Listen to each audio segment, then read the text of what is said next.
Qui a tué le lion Albert Ebossé? Une question qui restera peut-être sans réponse. Le joueur de l'AGS Kabylie a perdu la vie à la fleur de l'âge, 25 ans.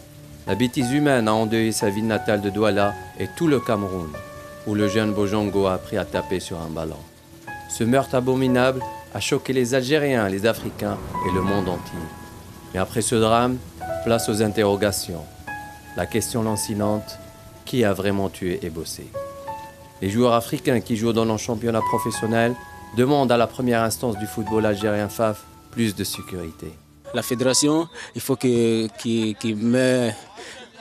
fait des propositions pour augmenter encore la sécurité du tribune, du gradin. Une fédération qui a oublié son premier rôle, celui de promouvoir et développer le football national. Les Firouli Ben Taleb et Raïs Mboulhi sont fiers de porter le maillot algérien, mais est-ce suffisant pour dire que notre football est en bonne santé?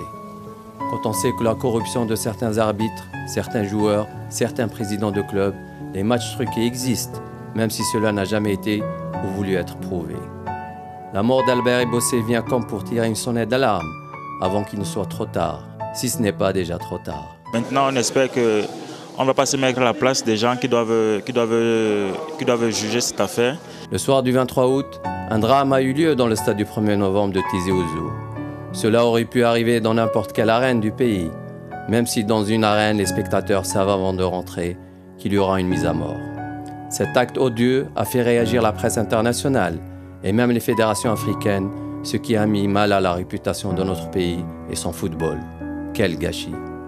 Le club kabyle et sa région ont été pris pour cible, mais ce qui rend ce drame encore plus destructeur, c'est qu'après une Coupe du Monde historique, cet acte odieux vient ternir une image à peine redorée du sport national.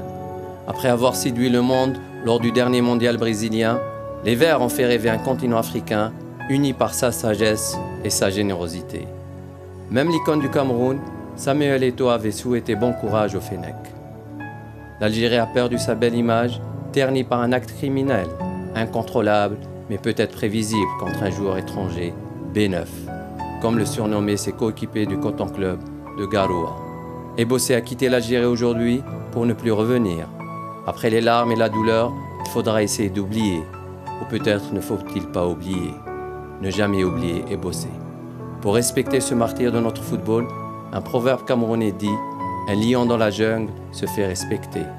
Albert Ebossé, le lion, n'a pu se faire respecter dans la jungle qui est le football local. L'Algérie mérite mieux que cette jungle.